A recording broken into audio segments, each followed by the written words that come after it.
क्या होगा अगर आपकी अगली छुट्टी किसी दूसरे देश में नहीं, बल्कि किसी दूसरे दुनिया में हो? रेतीले बीचेस को भूल जाओ, प्राचीन खंडहरों को भूल जाओ। सोचो, आप सुबह उठते हो और पहाड़ के ऊपर सूरज नहीं उग रहा होता, बल्कि पूरे चांद के होराइजन के ऊपर से धरती उग रही होती है। कल्पना करो कि आप एक खिड़की के पास आराम से फ्लोट कर रहे हो और कॉन्टिनेंट्स और ओशंस चुपचाप शानदार तरीके से बहते हुए देख रहे हो। ये किसी साइंस फिक्शन ब्लॉकबस्टर का सीन नहीं है। ये कोई दूर का असंभव सपना नहीं है। यह स्पेस टूरिज्म की शुरुआत है। सवाल अब यह नहीं है कि हम जाएंगे या नहीं, बल्कि यह है कि आप अपना सामान कब पैक करेंगे। मिथ और रियलिटी के बीच की लाइन धुंधली हो रही है और हम ठीक उसी पर खड़े होकर ऊपर देख रहे हैं। हमने इसे किताबों में देखा है, हमने इसे स्क्रीन्स पर देखा है, हमने रात के आकाश के नीचे इसका सपना देखा है। स्पेस कभी गवर्नमेंट एस्ट्रोनॉट्स के लिए था, अब एक नया दौर शुरू हो रहा है। तो चलो इस सफर पर निकलते हैं। आसमान अब लिमिट नहीं है, ये डेस्टिनेशन है। यूनिवर्स बुला रहा है। क्या आप जवाब देने के लिए तैयार हैं?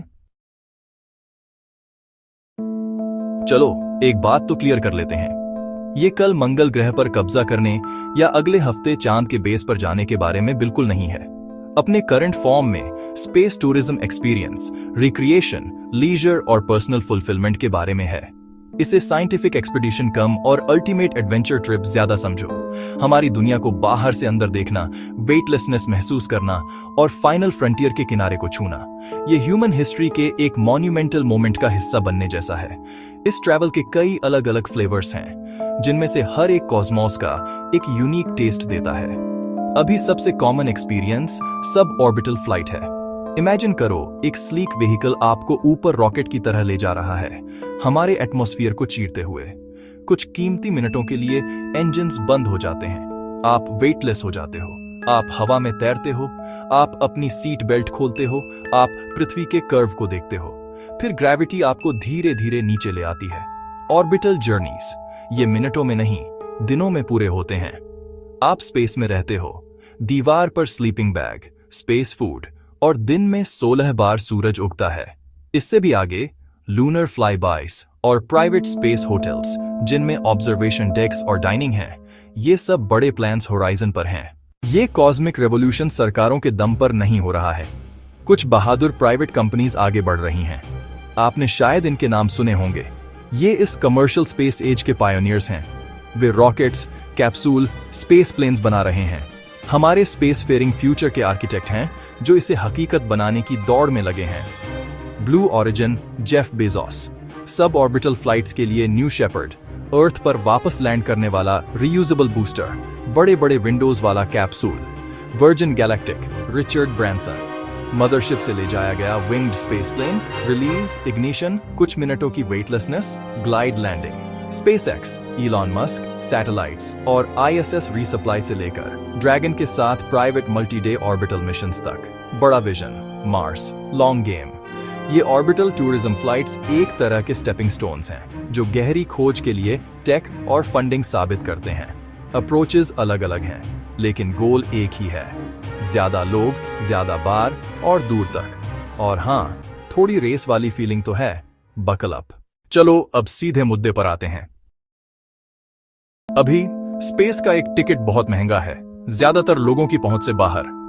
ब्लू ओरिजिन या वर्जिन गैलेक्टिक के साथ सब ऑर्बिटल सीट्स लाखों में। स्पेस एक्स के साथ कई दिनों वाला ऑर्बिटल करोड़ों में। ये तो पिगी बैंक से काम चलने वाला नहीं है, लेकिन हर नया ट्रांसपोर्ट पहले लग्जरी ही था। हाथों से बनी कारें, स्टार्स और मोगल्स के लिए आसमान छूती फ्लाइट्स, फिर जाकर आम हुई। टेक्नोलॉजी सस्ती, बेहतर और ज्यादा लोगों तक पहुंचने वाली होती जाती है, इनोवेशन और कंपटीशन की वजह से। पूरे के पूरे रॉकेट्स को फेंक देना, जैसे एक फ्लाइट के बाद 747 को कूड़े में डालना। रीयूजेबल बूस्टर्स इकोनॉमिक्स को बदल देते हैं।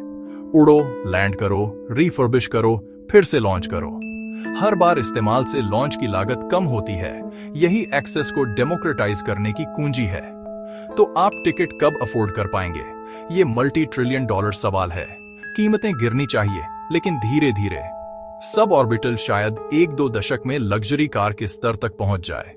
ऑर्बिटल बहुत लंबे समय तक महंगा रहेगा। दरवाजा धीरे धीरे खुलेगा। तो आपके पास आपकी टिकट है। आगे क्या होगा? आप सिर्फ एक सूटकेस के साथ नहीं आ सकते। स्पेस बॉडी पर स्ट्रेस डालता है। तैयारी जरूरी है। सबऑर्बिटल ट्रेनिंग कुछ दिनों की होती है। इसमें आपको cabin, harness, communications, emergency procedures, seat पर वापस आना, बकलिंग ड्रिल्स, जी फोर्स एक्लिमेटाइजेशन और जीरो जी मूवमेंट के बारे में सिखाया जाता है। Health checkups, cardiovascular, respiratory, acceleration tolerance. ISS crew member से इसकी रिक्वायरमेंट्स थोड़ी कम होती हैं, लेकिन आपको अच्छी हेल्थ में होना चाहिए। लक्ष्य, रिस्क कम करना, कंफर्ट और कॉन्फिडेंस बढ़ाना। सेफ्टी सबसे पहली प्रायोरिटी है। लिफ्ट ऑफ, फोर्स आपको सीट पर चिपका देता है, प्योर एक्सेलरेशन। फिर सन्नाटा, इंजन कट ऑफ और वेटलेसनेस अंदर भर जाती है। आप फ्लोट करते हैं, आपकी बॉडी आजाद महसूस करती है। अर्थ का विंडो व्यू और हल्कापन, गहरा, लगभग आध्यात्मिक अनुभव होता है। कई लोग कहते हैं कि यह उन्हें हमेशा के लिए बदल देता है। इसका मेन अट्रैक्शन सिर्फ जीरो जी नहीं है, बल्कि यह है कि जब ग्रेविटी वापस आती है तो आप कौन होते हैं। चलो सीधा बात करते हैं। एकदम ब्रूटली ऑनेस्ट होते हैं। रॉकेट साइंस मुश्किल है, स्पेस ट्रैवल में खतरा तो है ही। हम इंसानों को कंट्रोल्ड एक्सप्लोजन्स पर बांधकर एक्सट्रीम थर्मल स्विंग्स और बिना हवा वाले वैक्यूम में भेजते हैं। आप सारा खतरा खत्म नहीं कर सकते। इतिहास में जीत भी है और हादसे भी। चुनौती यह है, एक रिस्की एक्टिविटी को जितना ह्यूमनली पॉसिबल हो सके उतना सेफ बनाना। एक भी हाई प्रोफाइल एक्सीडेंट पूरे फील्ड को सालों पीछे धकेल सकता है। सेफ्टी, रिडंडेंसी, टेस्टिंग, कई बैकअप सिस्टम्स, हजारों सिमुलेशंस, दर्जनों, कभी कभी सैकड़ों अनक्रूड टेस्ट्स, इंजन से लेकर लाइफ सपोर्ट तक कड़ी जांच। अबॉर्ट सिस्टम्स कैप्सूल को पलक झपकते ही दूर खींच सकते हैं। ऑर्बिट में व्हीकल्स को सेफ ट्रेजेक्टरीज पर वापस आना होता है। कंट्रोलर्स सब कुछ मॉनिटर करते हैं। Weather, cabin pressure, telemetry, intervene करने के लिए तैयार रहते हैं। पैसेंजर्स को रिस्क एक्सेप्ट करना होगा। यह एयरलाइनर नहीं है, यह फ्रंटियर ट्रैवल है। ट्रांसपेरेंसी और स्मार्ट रेगुलेशन के साथ डेटा बढ़ने पर सेफ्टी बेहतर होगी। स्पेस टूरिज्म बस कुछ अमीर यात्रियों से कहीं ज्यादा है। यह टेक्नोलॉजी, साइंस और कल्चर में एक रिपल बनाता है। हर सुरक्षित, सस्ता rocket dollar, materials science, computer engineering, propulsion को आगे बढ़ाता है। ये इनोवेशन नीचे तक पहुंचते हैं। GPS, memory foam, cordless tools के बारे में सोचो। ट्रैवल एजेंसियां जो प्री फ्लाइट ट्रेनिंग में स्पेशलाइज्ड हैं, लॉन्च पैड व्यू वाले hotels, astro tourism boom, dark sky stargazing plus rockets, नई नौकरियां, नए बिजनेस, लग्जरी ट्रैवल की नई कैटेगरीज। सर्फ एंड टर्फ बन जाता है beach week plus weekend in orbit. Tourist flights छोटे ऑटोमेटेड एक्सपेरिमेंट्स ले जाती हैं। हर साल हजारों मेडिसिन, मटेरियल, फंडामेंटल फिजिक्स को तेज करते हुए टूरिज्म से फंडेड उड़ने वाली लैब्स का एक फ्लीट। लेकिन बड़े फुटप्रिंट्स और अपर एटमॉस्फेयर इमिशन, इंडस्ट्री को जवाबदेह होना चाहिए। ज्यादा ग्रीनर फ्यूल्स, ज्यादा एफिशिएंसी। क्या स्पेस लेजर क्लाइमेट चेंज और गरीबी के बीच अरबों के लायक है? बहस जटिल है और जरूरी भी, जैसे जैसे हम सितारों तक पहुंचते हैं। किसी भी और फ्रंटियर की तरह स्पेस टूरिज्म में भी मिथ्स, मिसअंडरस्टैंडिंग्स और साई-फाई फैंटेसीज हैं। चलो प्लॉजिबल फ्यूचर को प्योर फैंटेसी से अलग करते हैं। मिथ, स्पेस टूरिज्म का मतलब है जायंट स्पिनिंग स्टेशंस जिनमें आर्टिफिशियल ग्रेविटी, शॉपिंग मॉल्स और टेनिस कोर्ट्स होंगे। रियलिटी, रोटेटिंग हैबिटेट्स बनाना बहुत बड़ी चुनौती है। इसमें दशकों, शायद एक सदी लग जाएगी। पहले होटल्स छोटे मॉड्यूल्स, जीरो जी, हाईटेक कैंप साइट जैसे होंगे। वहां की अम्यूनिटी सिर्फ नजारा होगा। मिथ, यह सिर्फ बिलियनर्स की मौज मस्ती है जिसका ह्यूमैनिटी के लिए कोई मोल नहीं। रियलिटी, शुरुआती फेजेस एक्सक्लूसिव जरूर हैं, हाँ, लेकिन रीयूजेबिलिटी और कंपटीशन से कॉस्ट्स कम होती हैं। लाइफ सपोर्ट, प्रोपल्शन और स्पिन ऑफ्स से सबको फायदा होता है। टूरिज्म से ज्यादा साइंस एक्सेस के लिए फंड मिलता है। मिथ, ट्रेनिंग इतनी कठिन है कि सिर्फ इलीट एथलीट्स ही पास हो पाते हैं।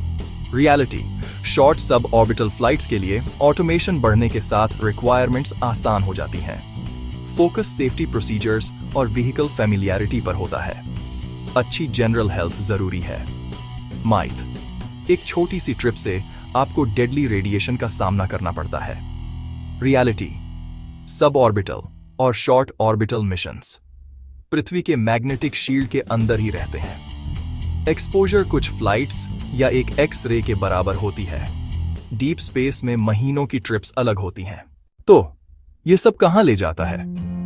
हम एक क्रॉस रोड्स पर खड़े हैं। स्पेस एक कमर्शियल एंटरप्राइज बनता जा रहा है। सिर्फ नेशनल प्राइड या क्यूरियोसिटी ही नहीं, ह्यूमन एडवेंचर और मार्केट फोर्सेस इसे ड्राइव करती हैं। फ्यूचर एक सीधी लाइन नहीं है, ये पॉसिबिलिटीज का एक ब्रांचिंग ट्री है, सभी ऊपर की ओर इशारा करते हुए। Near term sub orbital flights ज्यादा फ्रीक्वेंट और धीरे धीरे ज्यादा अफोर्डेबल होंगे। लॉन्चेस हेडलाइन इवेंट्स से रूटीन स्पेसपोर्ट ऑपरेशंस में बदल जाएंगे। ऑर्बिटल टूरिज्म एक्सक्लूसिव रहेगा, लेकिन छोटे प्राइवेट स्टेशंस उभरेंगे। Labs, studios, boutique, hotels. Tourism infrastructure broader presence को सीड कर सकता है।